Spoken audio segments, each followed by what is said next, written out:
পোস্ত, তিল আর কাজু একসাথে ভালো করে শিলনোড়ায় বেটে নিন।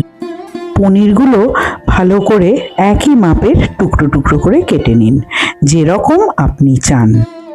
যে কোনো রান্নাই যখন করবেন একটু সময় দিয়ে করবেন। ধীরে সুস্থে আগুন আস্তে করে যদি করেন, দেখবেন রান্নাটার স্বাদও ভালো হবে আর গ্যাসও বাঁচবে।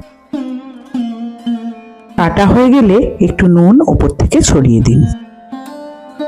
প্যান বসিয়ে তার মধ্যে তেল দিন গরম করার জন্য। পনিরগুলো আস্তে আস্তে তেল গরম হলে তাতে ছেড়ে দিন।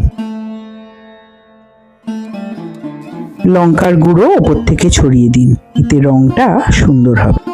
পনিরগুলো ভাজা হয়ে গেলে তেলের মধ্যে ওই যে মিশ্রণটা তৈরি করেছিলেন, তিল, কাজু আর পোস্ত, সেইটা ছেড়ে দেবেন। ভালো করে ভাজতে থাকবেন যাতে একটুও কাঁচা গন্ধ না থাকে। আর দিয়ে দেবেন কাসুরি মেথি। স্বাদ মতো নুন আর একটু মিষ্টি তো অবশ্যই দেবেন।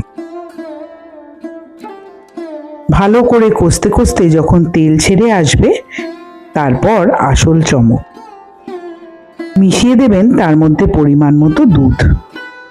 ফুটে উঠলে ভাজা পনিরগুলো দিয়ে দেবেন। ভালো করে ঘন ঘন হয়ে এলে ওর মধ্যে একটু ঘি আর কাঁচা লঙ্কা ওপর থেকে ছড়িয়ে বন্ধ করে দেবেন। রান্নাটির জন্যে আমি কৃতজ্ঞতা স্বীকার করছি আমার এক দিদিকে। সে এই সুন্দর রান্নাটি আমায় শিখিয়েছে। ভালো লাগলে অবশ্যই লাইক করবেন আর সাবস্ক্রাইব করতে ভুলবেন না। আপনাদের একটি লাইক আমার কাছে অমূল্য। ধন্যবাদ।